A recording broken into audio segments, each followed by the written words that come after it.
लेकिन ये तीनों फीचर मैंने यूज करे साइड बाय साइड और पता मिला क्या मुझे, यहाँ पर भाई ये तीनों फीचर काम नहीं करते थे। तो यहाँ पर जब आप देखोगे ना स्क्रीन ऑन टाइम, तो इसकी ना बैटरी 3% बची थी और जब मैंने इनको दोनों को बराबर चलाया था और इसकी बैटरी लगभग थी 52%। कैसा होगा अगर मैं बोलूं कि ये फोन जो बजट में आता है आपको 120 FPS पे गेमिंग करवा देगा, साथ में यहां पर आपको इनबिल्ट ट्रिगर्स आते हैं और यहाँ पर एक अनोखा लाइटिंग पैटर्न आपको देखने को मिल जाएगा, तो शायद आप यकीन ना करो। और इतना ही सब कुछ नहीं, इस फोन के अंदर कुछ ऐसे फीचर्स भी हैं जो इस बजट के अंदर शायद मिलना मुश्किल है। तो चलो सारी चीजों की बातें करते हैं और स्टार्ट करते हैं इस वीडियो को। वैसे बता दूं, आप देख रहे हो टेक स्टफ AKA प्रवीण, और अगर आप पहली बार हमारी वीडियोस देख रहे हो तो भाई चैनल को सब्सक्राइब कर लेना और बेल नोटिफिकेशन जरूर ऑन कर लेना ताकि हमारी और वीडियोस की नोटिफिकेशन आपको जल्दी मिले। देखो फोन के बॉक्स के अंदर ना आपको सब कुछ मिल जाता है, मतलब फोन तो मिलता ही मिलता है, इसके साथ कवर मिल जाता है, अडेप्टर मिल जाता है, केबल मिल जाती है और एक सिम इजेक्टर टूल भी मिल जाता है। और फोन जैसे ही हाथ में आता है ना भाई, इसकी डिजाइन वगैरह एकदम डिफरेंट है और हाँ गेमिंग वाली वाइब आती है। साथ में अगर आप देखोगे स्क्रीन के ऊपर एक प्रोटेक्टर भी लगा हुआ है। और अगर मैं बात करूं फोन के ओवरव्यू की, तो भाई जो सबसे पीछे अगर आप डिजाइन देखोगे ना, ये एकदम यूनिक है, जहां पर आपको बहुत सारे पैटर्न देखने को मिल जाएंगे। साथ में यहाँ पर आपको इनबिल्ट RGB लाइटिंग भी मिल जाती है। कैमरा भी कुछ अलग डिजाइन के अंदर डिजाइन कर रखा है। बाकी अगर आप ऊपर नजर मारोगे तो यहाँ पर आपको IR blaster, microphone, speaker grills और साइड में आपको मिलेंगे वॉल्यूम रॉकर, साथ में ऑन ऑफ स्विच। लेकिन दो चीजें एक्स्ट्रा है, यानी कि ट्रिगर बटन यहाँ पर मिलते हैं, GT ट्रिगर बटन बोला इन्होंने, और यहाँ पर इसके अंदर आपको हैप्टिक्स वगैरह भी आते हैं। साथ में नीचे की तरफ अगर आप नजर मारोगे तो स्पीकर ग्रिल्स है, टाइप C का पोर्ट है और यहाँ पर आपको एक और माइक्रोफोन और यहाँ पर आपको सिम ट्रे मिलती है। बाकी फोन के इन हैंड फील की और बात करते हैं। ये फोन थोड़ा सा टॉल है और हाँ थोड़ा सा ब्रॉड भी। अगर आपके छोटे हाथ है तो भाई थोड़ा सा आपको ऐसा लग सकता है कि बड़ी कैटेगरी में आने वाला फोन है। और हाँ बता दूं, फोन काफी लाइट वेट है क्योंकि ये 190 ग्राम से नीचे वेट आता है इस फोन के अंदर। वैसे बैटरी बड़ी यूज कर रखी है लेकिन उसकी आगे बात करेंगे। तो चलो अब डिस्प्ले की बात करते हैं। यहाँ पर आपको 6.78 इंचेस की डिस्प्ले मिलती है और ये flat display. I think gamers को ना भाई ये डिस्प्ले बहुत पसंद आएगी। और यहाँ पर अगर आप बेजल्स वगैरह देखोगे तो बेजल्स भी काफी छोटे छोटे, यानी कि ऊपर की जो चीन है बहुत छोटी है, नीचे की हल्की सी आपको बड़ी लग सकती है, लेकिन ऐसी कोई प्रॉब्लम नहीं है। बाकी फिंगरप्रिंट सेंसर यहाँ पर आता है जिसकी पोजीशन थोड़ी सी नीचे लेकिन अच्छी तरीके से काम करता है। बाकी अगर आप स्पेक्स में नजर मारोगे तो डिस्प्ले 144 हर्ट्ज पे काम करती है, ब्राइटनेस काफी OP है और इसके साथ साथ चाहे इंडोर हो आउटडोर हो, कहीं भी आप कंटेंट देख रहे हो भाई मजा आ जाएगा, कोई भी प्रॉब्लम नहीं लगेगी। इवन YouTube वगैरह पे आप 4K HDR में वीडियो देख सकते हो। लेकिन एक चीज मैं नोटिस कर रहा था, यहाँ पर वैसे तो ड्यूल स्टीरियो स्पीकर दे रखे हैं इन लोगों ने, लेकिन आउटपुट कुछ अजीब सा लगता है। मतलब थोड़ा सा पैनापन जो होता है ना, हम देसी भाषा में बोलते हैं, वो चीज यहाँ पर महसूस होती है। एक 3D साउंड या फिर एक थोड़ा भरा भरा साउंड होता है ना, वो चीज यहाँ पर मिसिंग लगेगी आपको, यानी कि बेसिकली डिटेल्स मिस लगेंगी। अब ये फोन आगे से पीछे से ऊपर से नीचे से भाई एक गेमिंग फोन की वाइब देता है। और जो ये RGB लाइटिंग है ना, ये तो मतलब एक सोने पे सुहागे वाले काम कर देती है। लेकिन परफॉर्मेंस की बात करना जरूरी है ना कि गेमिंग फोन परफॉर्मेंस कैसी निकाल के दे रहा है। अगर वो सस्ते प्राइस में आ रहा है तो फिर तो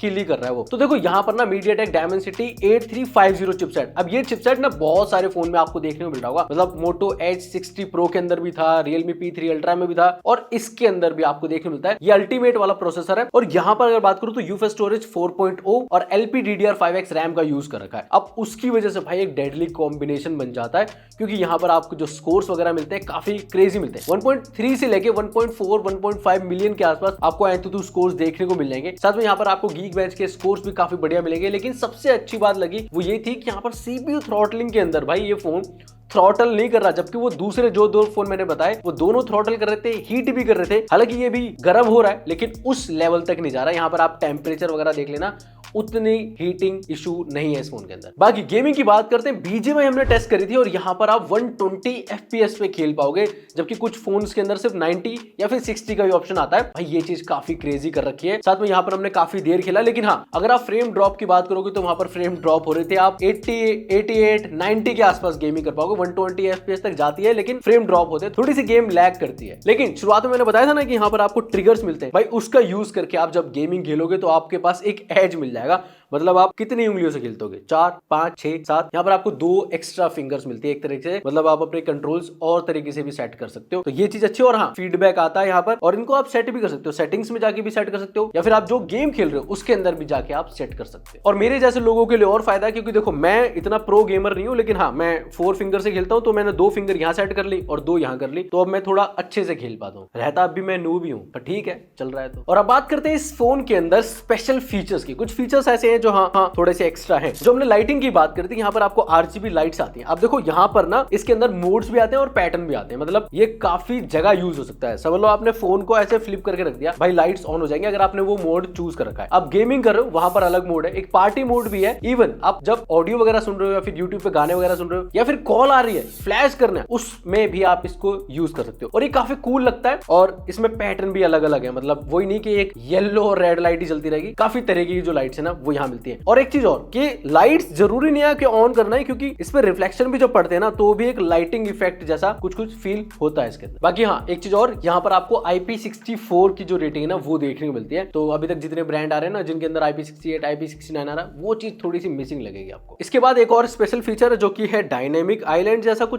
जब भी आप चार्ज करोगे, कोई नोटिफिकेशन आती है, यहाँ पर आपको एक आईफोन जैसा डायनेमिक आइलैंड दिखाई देता है। बाकी AI के फीचर तो भर भर के यहाँ पर दे रखे हैं, चलो उनकी बात करते हैं। सबसे पहले यहाँ पर आपको एक फोलेक्स नाम से AI मिल जाता है, यानी कि जैसे गूगल जेमिनाई होता है ना वैसे आप उसको यूज कर पाओगे। उसके बाद यहाँ पर आपको स्मार्ट टच मिल जाता है, यानी कि अगर आपको किसी टेक्स्ट को कॉपी करना है तो उससे कर सकते हो। इसके बाद कॉल असिस्टेंट और कॉल ट्रांसलेट का ऑप्शन है, डॉक्यूमेंट असिस्ट करना है, फिर समरी बनानी है, ये सारे फीचर मिल जाते हैं। AI नोट का फीचर है, रिकॉर्डिंग का फीचर है और इसी से AI रिकॉर्डिंग का फीचर है जिससे आप टेक्स्ट में कन्वर्ट कर सकते हो, AI वॉलपेपर जनरेट कर सकते हो, यानी कि इमेज वगैरह बना सकते हो। साथ में AI से कट आउट निकालना, AI से इनहेंस करना, ये सारे फीचर है। सर्कल टू सर्च का फीचर भी आता है जो कि सारे फोन्स में आपको आजकल देखने को मिलता है। इसके बाद AI इरेजर करके फीचर है, AI इनहेंसर फीचर और AI एक्सपेंशन का फीचर है फोटोज के अंदर। लेकिन ये तीनों फीचर मैंने यूज करे साइड बाय साइड और पता मिला क्या मुझे, यहाँ पर भाई ये तीनों फीचर काम नहीं करते ढंग से। तो मुझे लगता है कि उन फीचर्स के अंदर ना शायद अभी और ज्यादा काम करने की जरूरत है। हालांकि दूसरे फोन्स के अंदर वो ज्यादा बढ़िया तरीके से काम करते हैं, चाहे मैं सैमसंग की बात करूं, ओप्पो की बात करूं, वीवो की बात करूं, इवन आईफोन भी काम कर लेता है कभी कभी, लेकिन यहाँ तो वो तीनों ही फीचर ढंग से काम नहीं कर रहे। चलो अब कैमरास की बात कर लेते हैं। होता क्या है, जब भी आप कोई गेमिंग फोन लेते हो ना या फिर थोड़ा परफॉर्मेंस वाला फोन लेते हो तो हमेशा आपको कैमरास के अंदर कॉम्प्रोमाइज करना ही पड़ता है। लेकिन क्या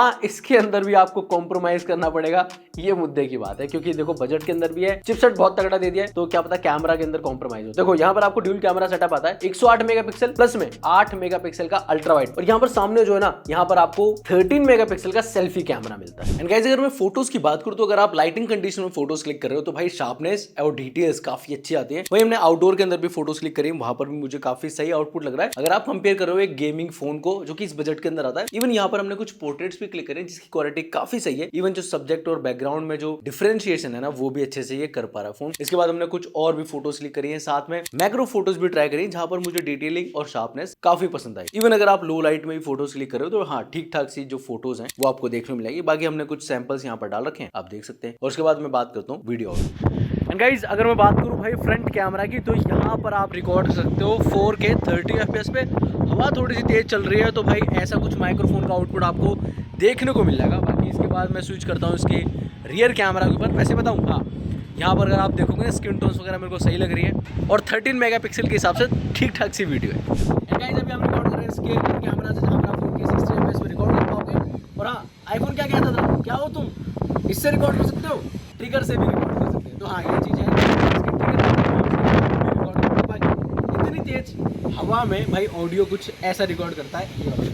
ओके कैमरास की अब बात करने के बाद अब बात करते हैं बैटरी आउटपुट की। देखो फोन ना स्लिम तो है और यहाँ पर आपको काइंड ऑफ बड़ी बैटरी मिलती है। मतलब अगर आप नॉर्मल फोन है ना जो आजकल चल रहे हैं, आजकल जो मार्केट में आ गए, उनसे कंपेयर कराओगे तो उसकी बैटरी थोड़ी छोटी लग सकती है। 5500 mAh की बैटरी, वैसे छोटी नहीं होती लेकिन फिर भी आजकल जो दूसरे फोन चल रहे हैं ना भाई, जैसे मेरे हाथ में भी है वीवो का ये वाला फोन है T4 है, 7300 mAh की बैटरी है इसके अंदर, और इससे कंपेयर करोगे तो डेफिनेटली भाई थोड़ी सी छोटी लगेगी। लेकिन यहाँ पर हमने भाई स्क्रीन ऑन टाइम भी टेस्ट करके देखा, मतलब 100 से लेके 0 तक हमने बैटरी टेस्ट करके देखा इसका कि कितनी देर में जाती है। तो लगभग 8 घंटे के आसपास ये बैटरी ड्रेन कर गया था। और बता दूं यहाँ पर हमने अभी तक सिम वगैरह नहीं डाली इसके अंदर, मैं सिर्फ वाईफाई वगैरह पे चला रहा था इसे, तब जाके मतलब रात भर मैंने म्यूजिक सुना और उसके साथ साथ यूट्यूब चलाया, टेस्टिंग करी इसकी, तो ये इतना स्क्रीन ऑन टाइम दे रहा है मुझे। वैसे बता दूं आपको 45 वॉट की यहाँ पर आपको वायर्ड चार्जिंग मिलती है, फास्ट चार्जिंग है ये, और यहीं पर आपको 30 वॉट की वायरलेस चार्जिंग मिलती है। शुरुआत में मैंने बोला था कि कुछ फीचर ऐसे हैं इस फोन के अंदर जो दूसरे फोन में नहीं मिलेंगे, और डेफिनेटली 30 वॉट की चार्जिंग आपको इस बजट में किसी फोन के अंदर नहीं मिलेगी। अब ये तो है, लेकिन इसके साथ साथ यहाँ पर आपको 10 वोल्ट की वाइड रिवर्स चार्जिंग मिलती है और 5 वोल्ट की रिवर्स वायरलेस चार्जिंग मिलती है। मतलब ये नहीं मिलेगा भाई डेफिनेटली आपको किसी और फोन के अंदर। और अगर आपको कंपेयर करना है ना, जैसे मैं बस ऐसे कंपेयर कर रहा हूँ, वैसे कंपेरेबल है नहीं दोनों फोन, क्योंकि इसकी बैटरी बहुत ज्यादा बड़ी है और 5500 mAh है यहाँ पर दूसरी में। तो यहाँ पर जब आप देखोगे ना स्क्रीन ऑन टाइम, तो इसकी ना बैटरी 3% बची थी, और जब मैंने इनको दोनों को बराबर चलाया था और इसकी बैटरी लगभग थी 52%। तो यहाँ पर लगभग मैंने रात भर से 2 बजे से लेके रात के 2 बजे से 3 बजे से लेके सुबह 10-11 बजे तक यूट्यूब चलाया, टेस्टिंग करी 12-1 बजे तक। तो इसकी बैटरी ड्रेन हो चुकी थी, लगभग 3% बची थी, इसकी फिर भी 53% थी। तो अगर आप दूसरे फोन से कंपेयर करोगे तो डेफिनेटली थोड़ी सी छोटी है, लेकिन बजट की बात करेंगे ना कि मतलब किस प्राइस में आएगा और कंक्लूजन क्या निकलता है उसकी बात करेंगे। बाकी ये फोन ना एंड्रॉइड 15 पे आता है और उनका जो UI है XOS 15 वही यहाँ पर आपको देखने मिलता है। बाकी फोन के अंदर ब्लोटवेयर है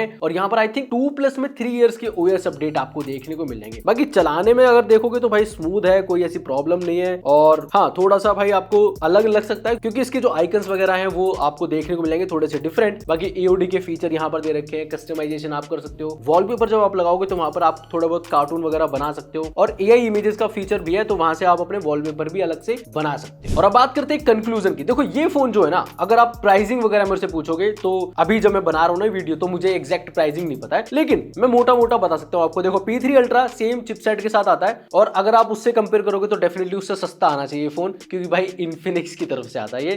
तो यहाँ पर मैं गेस कर पा रहा हूँ, आई थिंक 22 से 23 हजार रुपए के आसपास आपको ये देखने को मिलना चाहिए। इसका बेस वेरिएंट 8GB 256GB, लेकिन ये एग्जैक्ट प्राइसिंग तभी पता लग पाएगी जब ये फोन लॉन्च हो जाएगा। बाकी अगर ये फोन इस प्राइस के अंदर आता है तो डेफिनेटली भाई एक किलर फोन होगा जो बढ़िया गेमिंग, लाइटिंग, ट्रिगर के साथ आएगा और कुछ स्पेशल फीचर भी लेके आएगा। बाकी मुझे बताओ ये फोन आपके हिसाब से किस प्राइस में आना चाहिए और कोई ऐसा फीचर है जो इसमें थोड़ा सा मिसिंग है, और आपके क्या कमेंट्स है इस फोन के बारे में ये लिखते जो जाना। ये वीडियो में यहीं पर खत्म कर रहा हूं। अगर आपको वीडियो पसंद है प्लीज वीडियो को लाइक जरूर कर देना, चैनल पे पहली बार आए थे सब्सक्राइब कर लेना। मैं मिलता हूं नेक्स्ट वीडियो के अंदर।